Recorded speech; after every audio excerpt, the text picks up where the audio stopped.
എല്ലാ പ്രിയപ്പെട്ടവർക്കും സ്നേഹവന്ദനം. വിശുദ്ധ ബൈബിളിലെ എല്ലാ പ്രവചനങ്ങളും വിരൽ ചൂണ്ടുന്ന ഒരതിമഹത്തായ സംഭവമുണ്ട്. വെളിപ്പാട് പുസ്തകം 19-ാം അധ്യായത്തിൻ്റെ 11 മുതൽ 16 വരെയുള്ള 6 വാക്യങ്ങളിൽ വെള്ളക്കുതിരപ്പുറത്ത് കയറി വിശ്വസ്തനെന്ന് സത്യവാനെന്നുള്ള പേരോടെ നീതിയോടെ ന്യായം വിധിക്കുന്ന ഒരു വ്യക്തിയെ നമുക്ക് കാണാനായിട്ട് പറ്റും. ഇത് മറ്റൊന്നുമല്ല, കർത്താവായ യേശു ക്രിസ്തുവിൻ്റെ മടങ്ങിവരവാണ്. ഇനിയും ലോകത്തിൽ സംഭവിക്കാനായിട്ട് പോകുന്ന ഏറ്റവും വലിയ സംഭവം എന്ന് പറയുന്നത് AI-ക്കപ്പുറത്ത് എന്തെങ്കിലും ടെക്നോളജികൾ ഉണ്ടാവുകയോ മനുഷ്യൻ്റെ ആയുസ്സിനെ നീട്ടുകയോ മരണത്തെ മാറ്റുകയോ ഇതൊന്നുമായിരിക്കില്ല. ലോകം ഇനിയും കാണാൻ പോകുന്ന ഏറ്റവും ശ്രേഷ്ഠകരമായ സംഭവങ്ങളിലൊന്ന് യേശു ക്രിസ്തുവിൻ്റെ മടങ്ങിവരവാണ്. വിശുദ്ധ ബൈബിൾ പ്രവചനങ്ങളുടെ പുസ്തകമാണ്. വെളിപ്പാട് പുസ്തകത്തിൻ്റെ തുടർച്ചയായിട്ട് നടക്കുന്ന ക്ലാസ്സിലേക്ക് എല്ലാ പ്രിയപ്പെട്ടവർക്കും സ്നേഹത്തോടെ സ്വാഗതം. 19-ാം അധ്യായം അതിൻ്റെ 11 മുതൽ 16 വരെയുള്ള വാക്യങ്ങളിലേക്ക് നമ്മുടെ ശ്രദ്ധയെ തിരിക്കാം. അതിൻ്റെ അകത്തു നിന്ന് നമുക്ക് മനസ്സിലാകാനായിട്ടുള്ള ചില ആത്മീക ചിന്തകൾ പരിശുദ്ധാത്മാവ് തന്നെ നമുക്ക് വിവേചിച്ച് നൽകിത്തരട്ടെ. അനന്തരം സ്വർഗം തുറന്നിരിക്കുന്നു എന്ന് പറഞ്ഞുകൊണ്ടാണ് ഈ ഭാഗം ആരംഭിക്കുന്നത്. എന്തിൻ്റെ തുടർച്ചയായിട്ടാണ് എന്നുള്ളത് ഏറ്റവും ഒടുവിലത്തെ ക്ലാസ്സുകളിൽ നമ്മൾ പറഞ്ഞിട്ടുണ്ടായിരുന്നു. കുഞ്ഞാടിൻ്റെ കല്യാണം വന്നെത്തിയിരിക്കുന്നു, അവൻ്റെ കാന്തയും ഒരുക്കിയിരിക്കുന്നു. അപ്പം എങ്ങനെയാണ് യേശു ക്രിസ്തുവിൻ്റെ വരവിനായിട്ട് നാം ഓരോരുത്തരും ഒരുങ്ങേണ്ടത് എന്നുള്ളത് നമ്മൾ കഴിഞ്ഞ ക്ലാസ്സുകളിൽ ചിന്തിച്ചിട്ടുണ്ട്. സ്വർഗം തുറന്നിരിക്കുമ്പോൾ യോഹന്നാൻ കണ്ട കാഴ്ച എന്ന് പറയുന്നത് ഒരു വെള്ളക്കുതിരയാണ്. ഈ വെള്ളക്കുതിരപ്പുറത്തിരിക്കുന്നത് ആരാണെന്ന് ഡയറക്റ്റ്ലി അവിടെ പറഞ്ഞിട്ടില്ല. പക്ഷെ 2-3 കാര്യങ്ങൾ, അടുത്ത 2-3 ഭാഗങ്ങൾ വ്യാഖ്യാനിച്ച് അതിനെ വേദപുസ്തകത്തിലെ മറ്റു വാക്യങ്ങളുമായിട്ട് ചേർത്ത് വെച്ച് പഠിക്കുമ്പോൾ നമുക്ക് കൃത്യമായിട്ട് മനസ്സിലാകും ആ കുതിരപ്പുറത്തിരിക്കുന്നത് ആരാണെന്നുള്ളത്. വെളിപ്പാട് പുസ്തകം തന്നെ അപ്പോക്യാലിപ്റ്റിക്സ് എന്ന് പറഞ്ഞാൽ മറനീക്കി പുറത്തു കൊണ്ടുവരിക എന്നുള്ള അർത്ഥമാണ്. പലതും നമുക്ക് രഹസ്യം പോലെ ഡയറക്റ്റ്ലി നമ്മുടെ മുമ്പിൽ പറയാത്തതുപോലെ നമുക്ക് തോന്നും. അതിൻ്റെ അർത്ഥം പറയാത്തതല്ല. ഇത് ശരിക്കും വെളിപ്പാട് പുസ്തകം എന്ന് പറഞ്ഞാൽ തന്നെ ദൈവിക രഹസ്യങ്ങളും വെളിപ്പാടുകളുമാണ്. അതിനെ ആത്മീയ അർത്ഥത്തിൽ നിലവാരത്തിൽ വ്യാഖ്യാനിക്കുന്നവർക്ക് മാത്രമേ അത് മനസ്സിലാക്കുവാനായിട്ട് കഴിയുകയുള്ളൂ. എന്താണ് സത്യത്തിൽ വെള്ളക്കുതിര എന്ന് പറയുന്നത്? വെളിപ്പാട് പുസ്തകത്തിൽ വെള്ളക്കുതിരയിൽ കയറി യാത്ര ചെയ്യുന്നത് കർത്താവ് മാത്രമല്ല. 6-ാം അധ്യായത്തിൽ വെള്ളക്കുതിരയിൽ കയറി വരുന്ന ഒരു വ്യക്തിയെ നമുക്ക് കാണാനായിട്ട് പറ്റും. അന്നത്തെ ക്ലാസ്സിൽ നമ്മൾ പറഞ്ഞിരുന്നു, ലോകത്തിൽ സമാധാനമില്ലാത്ത അസമാധാനത്തിൻ്റെയും അനിശ്ചിതത്വങ്ങളുടെയും ഒക്കെ പ്രത്യേകമായ സാഹചര്യത്തിൽ ഞാൻ നിങ്ങൾക്ക് സമാധാനം തരാം എന്ന് പറഞ്ഞുകൊണ്ട് അതേ രംഗപ്രവേശനം ചെയ്യുന്ന എതിർ ക്രിസ്തുവിനെയാണത് കാണിക്കുന്നത്. എന്നാൽ ഇവിടെ വെള്ളക്കുതിര എന്ന് പറയുന്നത് സമാധാനത്തിൻ്റെയും ജയത്തിൻ്റെയും ഒക്കെ പ്രതീകമായിട്ട് നിൽക്കുകയാണ്. അതായത് യേശു ക്രിസ്തു കാൽവറി ക്രൂശിൽ മരിച്ച് അടക്കപ്പെട്ട് ഉയർത്തെഴുന്നേറ്റ് ഇന്നും ജീവിക്കുന്ന ദൈവമാണ്. സ്വർലോകരുടെയും ഭൂലോകരുടെയും അധോലോകരുടെയും എല്ലാ മുഴങ്കാലും അവിടുത്തെ മുൻപിൽ മടങ്ങും എന്നുള്ളത് നമുക്കറിയാവുന്നൊരു കാര്യമാണ്. കഴുതപ്പുറത്തേറി രാജാവായി വന്നവൻ, യേശുവിൻ്റെ ജനനത്തിങ്കൽ തന്നെ യഹൂദന്മാരുടെ രാജാവായി പിറന്നവൻ എവിടെ എന്നന്വേഷിച്ചുകൊണ്ടാണ് തന്നെ അന്വേഷിച്ചവർ കടന്നു വന്നത് നമുക്കറിയാമല്ലോ. എന്നാൽ ദൈവപുത്രനായവന് ഈ ലോകം കൊടുത്തത് മുൾക്കിരീടമാണ്. ആ മുൾക്കിരീടധാരിയായ കർത്താവ് രാജമുടി ധരിച്ചുകൊണ്ട് കഴുതപ്പുറത്ത് യെരുശലേമിലേക്ക് പ്രവേശിച്ചവൻ, സൗമ്യതയോടെ വന്നവൻ ജയാളിയായി കുതിരപ്പുറത്ത് വരുന്നു എന്ന് നമ്മൾ കാണുമ്പോൾ അതിൻ്റെയൊക്കെ പിന്നിലുള്ള ആഴമായ ആത്മീക അർത്ഥങ്ങളെ നിങ്ങൾ ഓരോരുത്തരും നമ്മളത് മനസ്സിലാക്കും എന്ന് വിശ്വസിക്കുകയാണ്. അപ്പം കുതിരയെക്കുറിച്ച് നമ്മൾ പറഞ്ഞു, അത് ഒന്ന് യുദ്ധ സാഹചര്യത്തെയാണ് കാണിക്കുന്നത്. അതായത് യേശുക്രിസ്തുവിൻ്റെ മഹത്വ പ്രത്യക്ഷതയ്ക്ക് ശേഷം ഉണ്ടാകാനായിട്ട് പോകുന്ന ഹർമഗദോൻ യുദ്ധവും അവിടുത്തെ നീതിയോടുകൂടിയുള്ള ന്യായവിധികളും, അതാണ് ഒന്ന്.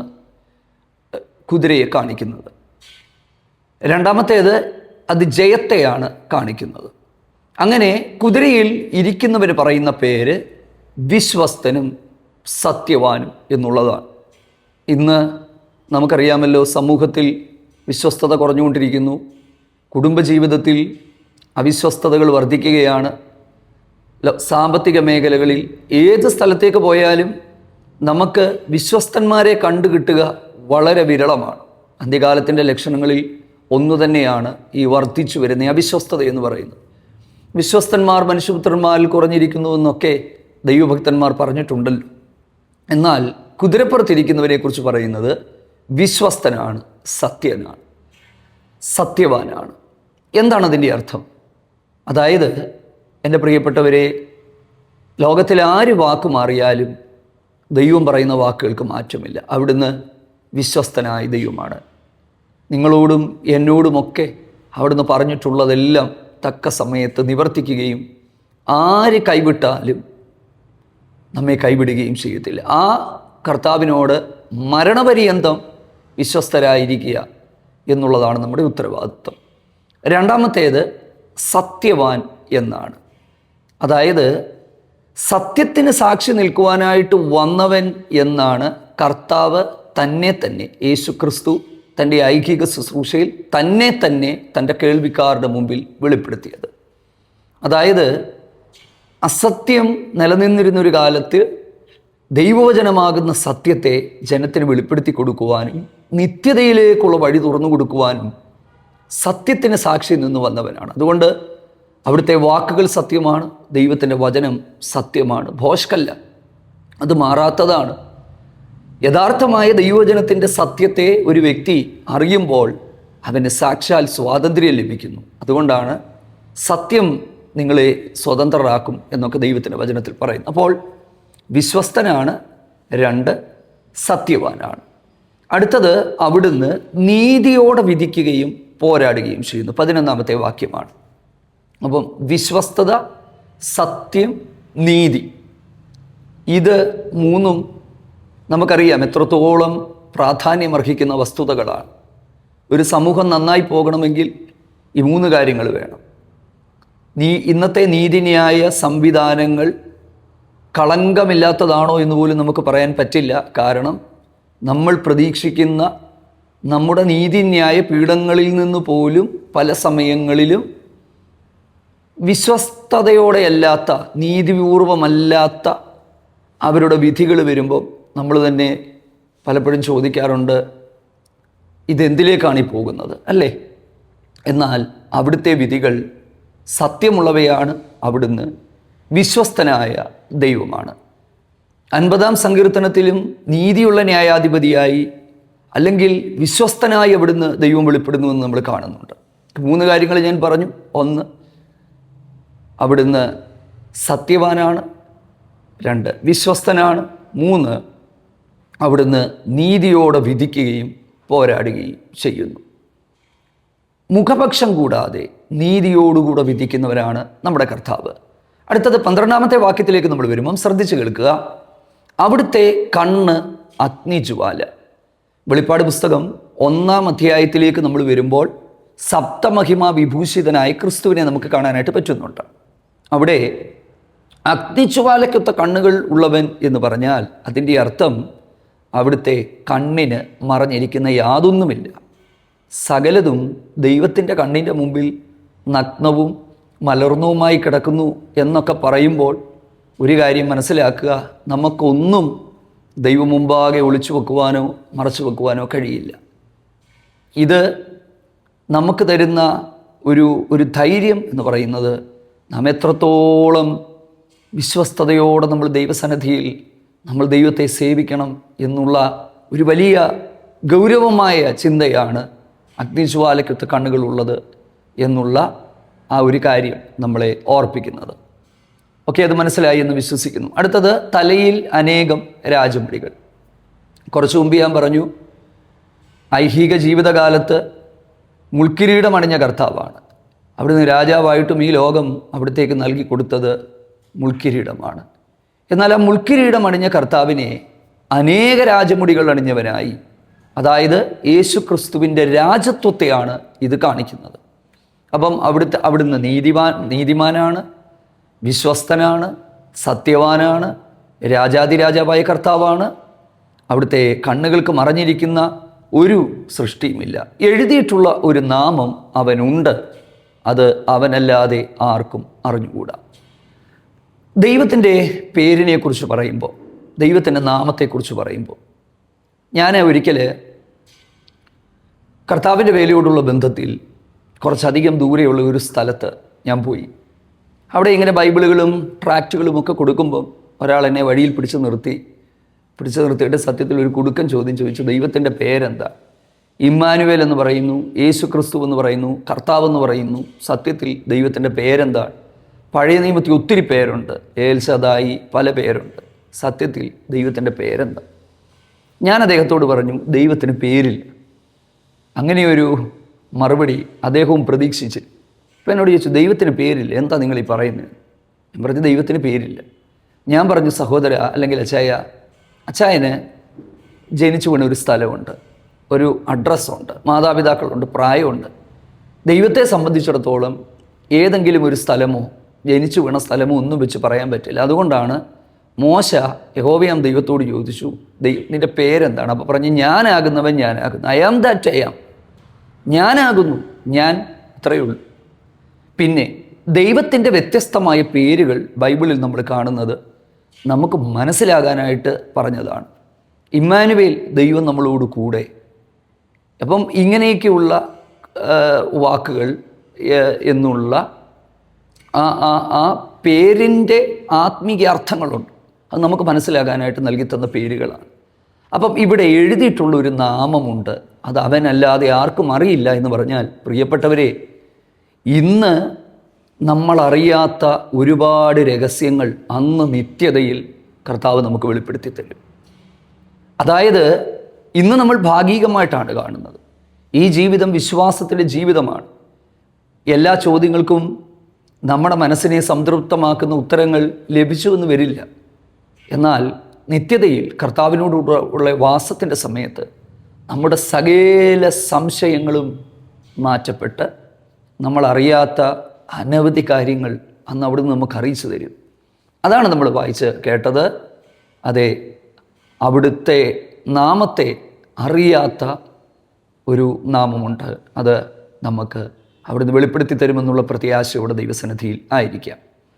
അടുത്തത് 13-ാമത്തെ വാക്യം, അവൻ രക്തം തളിച്ച ഉടുപ്പ് ധരിച്ചിരിക്കുന്നു, അവന് ദൈവവചനം എന്ന് പേരാണ്. അപ്പോൾ പേര് നമുക്ക് കിട്ടി, ദൈവത്തിൻ്റെ വചനം. അപ്പോൾ എന്താണ് അതിൻ്റെ അർത്ഥം? യോഹന്നാൻ്റെ സുവിശേഷത്തിൻ്റെ ആരംഭ അധ്യായങ്ങൾ നമ്മൾ പഠിക്കുമ്പോൾ ജോഹന്നാൻ തിയോളജി, അതായത് യോഹന്നാൻ്റെ ആ ദൈവശാസ്ത്രത്തിലേക്ക് നമ്മൾ പോകുമ്പോൾ യോഹന്നാൻ പറയുന്നൊരു കാര്യമുണ്ട്. യോഹന്നാൻ യേശുക്രിസ്തുവിന് വിളിച്ച പേരാണ് ദൈവവചനം, ലോഗോസ് എന്നുള്ള പദം. അപ്പം ഈ ലോഗോസുമായിട്ട് ബന്ധപ്പെട്ട ഒത്തിരി കാര്യങ്ങളുണ്ട്. ഇൻകാർണേറ്റഡ് ലോഗോസ്, അതാണ് ക്രൈസ്റ്റ്. Pre existent logos. അപ്പം അങ്ങനെ ലോഗോസിനെ കുറിച്ച് വിവിധങ്ങളായ ആശയങ്ങളുണ്ട്. ഞാൻ അതിലേക്കൊന്നും പോകുന്നില്ല, കൂടുതൽ കോംപ്ലിക്കേറ്റഡ് ആയിട്ട് മാറും. എന്നാൽ അത് നമുക്ക് കൺഫ്യൂഷൻ ഉണ്ടാകുന്നു എന്നുള്ളതുകൊണ്ട് കൃത്യമായിട്ടൊന്ന് മനസ്സിലാക്കിയാൽ നമ്മൾ നല്ലതാണ്. അതായത് ദൈവത്തിൻ്റെ പൂർണ്ണമായ വെളിപ്പാടാണ് യേശുക്രിസ്തു. അതായത് യേശുക്രിസ്തുവാണ് ദൈവരാജ്യത്തെക്കുറിച്ചും സ്വർഗത്തെക്കുറിച്ചും വരാൻ പോകുന്ന കാര്യത്തെക്കുറിച്ചും എല്ലാം അന്നും ഇന്നും വെളിപ്പെടുത്തി തരുന്നത്. നമ്മൾ ഈ വെളിപ്പാട് പുസ്തകം എന്ന് പറയുന്നത് തന്നെ യോഹന്നാൻ ഉണ്ടായ വെളിപ്പാടാണ്, യേശുക്രിസ്തുവിൻ്റെ വെളിപ്പാടാണ്. സത്യത്തിൽ ആ വെളിപ്പാടാണ് ദൂതൻ മുഖാന്തരം അയച്ച് യോഹന്നാന് നൽകുന്നത്. അങ്ങനെയാണല്ലോ ആ പുസ്തകം ആരംഭിക്കുന്നത് തന്നെ. അപ്പോൾ ഇതെല്ലാം നമുക്ക് പറഞ്ഞു തന്നത് കർത്താവായ യേശുക്രിസ്തുവാണ്. അതുകൊണ്ട് യേശുക്രിസ്തുവിനെ ഒരുവൻ അറിഞ്ഞാൽ അവൻ മറ്റൊന്നും ഇനിയും അറിയേണ്ടതായിട്ടില്ല. അത് നമുക്കറിയാനായിട്ടുള്ള മാർഗം ദൈവത്തിൻ്റെ വചനമാണ്. അതുകൊണ്ടാണ് വചനം ജഡമായി നമ്മുടെ ഇടയിൽ പാർത്തു, കൃപയും സത്യവും, ഇല്ലേ, കൃപയും സത്യവും നിറഞ്ഞവനായി നമ്മുടെ ഇടയിൽ പാർത്തു, ഞങ്ങൾ അവൻ്റെ തേജസ് പിതാവിൽ നിന്ന് ഏകജാതനായവൻ്റെ തേജസ് പോലെ കണ്ടു. അങ്ങനെയാണല്ലോ എഴുതിയിരിക്കുന്നത്. അപ്പം ശരിക്കും കർത്താവായ യേശു ക്രിസ്തുവിനെ ഒരു വ്യക്തി കാണേണ്ട രീതിയിൽ കണ്ടാൽ പിന്നീട് അവൻ മറ്റൊന്നും കാണേണ്ടുന്ന ആവശ്യം ഇല്ല. ഓക്കെ, അതുകൊണ്ടാണ് അവിടെ നമ്മൾ കാണുന്നത് അവന് ദൈവവചനം എന്ന് പേരാണ്. അപ്പോൾ മനസ്സിലായല്ലോ, ഈ കുതിരപ്പുറത്ത് യാത്ര ചെയ്യുന്നത് യേശു ക്രിസ്തു തന്നെയാണ്. അടുത്തത്, രക്തം തളിച്ച ഉടുപ്പ് അവനുണ്ട്. ഈ രക്തം തളിച്ച ഉടുപ്പിനെക്കുറിച്ച് 2 വ്യാഖ്യാനങ്ങളാണ് പൊതുവെ ഉള്ളത്. അതിൽ ഒന്നാമത്തെ വ്യാഖ്യാനം എന്ന് പറയുന്നത് അവിടുന്ന് കാൽവറിയിൽ ചൊരിഞ്ഞ അവിടുത്തെ പരിപാവനമായ രക്തം, ആ രക്തമാണ് മാനവജാതിക്ക് രക്ഷ നൽകിയത്. പഴയ നിയമത്തിലെ യാഗങ്ങളിൽ യാഗാർപ്പണത്തിൻ്റെ സമയത്ത് അർപ്പിക്കപ്പെടുന്ന ആടുകളുടെയും കാളകളുടെയും ഒന്നും രക്തത്തിന് മനുഷ്യൻ്റെ പാപത്തെ നീക്കാൻ കഴിയാതെ ഇരുന്നപ്പോൾ എബ്രായ ലേഖനത്തിൽ വ്യക്തമായി പറയുന്നു, യേശുക്രിസ്തു എന്ന് പറയുന്ന പുതിയ നിയമത്തിൻ്റെ മഹാപുരോഹിതൻ, അദ്ദേഹം, ആ കർത്താവ് കാൽവറിയിൽ തൻ്റെ ദേഹമെന്ന തിരശ്ശീല നമുക്ക് വേണ്ടി കീറി രക്തം നമുക്ക് വേണ്ടി ചൊരിഞ്ഞതിലൂടെ, ആ രക്തത്തിലൂടെയാണ് മനുഷ്യന് വിമോചനമുണ്ടായത്. മനുഷ്യൻ്റെ ജീവൻ തന്നെ രക്തത്തിലാണെന്നാണ് ലേവ്യ പുസ്തകം പറയുന്നത്. അങ്ങനെയെങ്കിൽ നമുക്ക് വേണ്ടി സ്വന്തം ജീവനെ അവിടുന്ന് നമുക്ക് വേണ്ടി ചീന്തി. അപ്പം രക്തം തളിച്ച വസ്ത്രം എന്ന് പറയുന്നത് യേശുക്രിസ്തുവിൻ്റെ ആ ഒരു കാൽവറി മരണത്തെയാണ് കാണിക്കുന്നത് എന്നുള്ളതാണ് ഒരഭിപ്രായം. ഇതിൽ രണ്ടാമത്തേത്, ഒട്ടുമിക്ക വേദപണ്ഡിതന്മാരും ഈ വാക്യത്തെക്കുറിച്ച് അഭിപ്രായപ്പെടുന്നത്, ഇതിന് ഏറ്റവും ചേർന്ന് പോകുന്നത് യേശുക്രിസ്തുവിൻ്റെ നീതിയോടെയുള്ള ന്യായവിധിയാണ്. അതായത് ഹർമഗദോൻ യുദ്ധം. കാരണം തൊട്ടടുത്ത വാക്യത്തിൽ നമ്മൾ കാണുകയാണ്, സ്വർഗത്തിലെ സൈന്യം നിർമ്മലവും വിശേഷവുമായ വസ്ത്രം ധരിച്ച് വെള്ളക്കുതിരപ്പുറത്ത് കയറിയവനെ അനുഗമിക്കുകയാണ്. അതാണ് കർത്താവായ യേശു ക്രിസ്തു തൻ്റെ വിശുദ്ധന്മാരുമായി വരുന്ന നാൾ. ഈ നാളിനെക്കുറിച്ച് ഹാനോക്ക് പ്രവചിച്ചിട്ടുണ്ട്. 1000 വിശുദ്ധന്മാരോടുകൂടെ വന്നിരിക്കുന്നെന്നാണ് പറഞ്ഞത്. അപ്പോൾ നമുക്കൊരു സംശയം ഉണ്ടാകും, യൂദാട ലേഖനത്തിൽ വന്നിരിക്കുന്നു എന്ന് പറഞ്ഞതിൻ്റെ അർത്ഥം നമ്മൾക്ക് തോന്നും അത് കഴിഞ്ഞു പോയതാണോ? അങ്ങനെയല്ല, അതൊരു പ്രവചന ശൈലിയാണ്, അതൊരു പ്രവചന ഭാഷയാണ്. അതായത് സംഭവിക്കാൻ പോകുന്ന ഒരു കാര്യത്തെ ഉറപ്പാക്കാൻ വേണ്ടി സംഭവിച്ചതായി അങ്ങ് പറയുകയാണ്. ഓക്കെ, അങ്ങനെയാണ് അതിനെ മനസ്സിലാക്കേണ്ടത്. അപ്പോൾ തൻ്റെ വിശുദ്ധന്മാരുമായി കർത്താവ് വരുന്നു, അവർ അവനെ അനുഗമിക്കുകയാണ്. പ്രിയപ്പെട്ടവരെ, അത് പഴയ നിയമഭക്തന്മാരുടെയും പുതിയ നിയമഭക്തന്മാരുടെയും എല്ലാം ഏറ്റവും ശ്രേഷ്ഠകരമായ പ്രത്യാശ ആ ദിവസത്തിന് വേണ്ടിയുള്ളതാണ്. അടുത്ത വാക്യം എന്ന് പറയുന്നത്, ജാതികളെ വെട്ടുവാൻ അവൻ്റെ വായിൽ നിന്ന് മൂർച്ചയുള്ള വാൾ പുറപ്പെടുന്നു. വായിൽ നിന്ന് വാൾ പുറപ്പെടുന്നതാണ്, കയ്യിൽ നിന്നല്ല. എന്താണ് അതിൻ്റെ അർത്ഥം? അതിൻ്റെ അർത്ഥം ഒരായുധത്തിൻ്റെയും ആവശ്യമില്ലാതെ അവിടുത്തെ വാക്ക്, അതാണ് കുറച്ച് മുമ്പ് നമ്മൾ പറയുന്നത് ദൈവവചനത്തിൻ്റെ ശക്തി. അവിടുന്ന് ഒരു വാക്ക് കൽപ്പിച്ചാൽ അങ്ങനെ തന്നെ സംഭവിക്കും. അങ്ങനെയെങ്കിൽ ഈ ഒരു ഹർമഗദോൻ യുദ്ധത്തിൽ, അല്ലെങ്കിൽ തൻ്റെ രണ്ടാമത്തെ മടങ്ങി വരവെങ്കിൽ അവിടുത്തെ വാക്കുകളിലാണ് സംഭവിക്കുന്നത്. പ്രിയപ്പെട്ടവരെ, ഇന്നും സ്നേഹത്തോടെ ഞാൻ പറയാം, നമ്മൾ കടന്നു പോകുന്ന, തരണം ചെയ്യുന്ന വിഷയങ്ങൾ, പ്രശ്നങ്ങൾ ഏതുമായാലും അവിടുന്ന് ഒരു വാക്ക് കൽപ്പിച്ചാൽ മതി. അതാണ് വചനത്തിൻ്റെ ശക്തി എന്ന് പറയുന്നത്.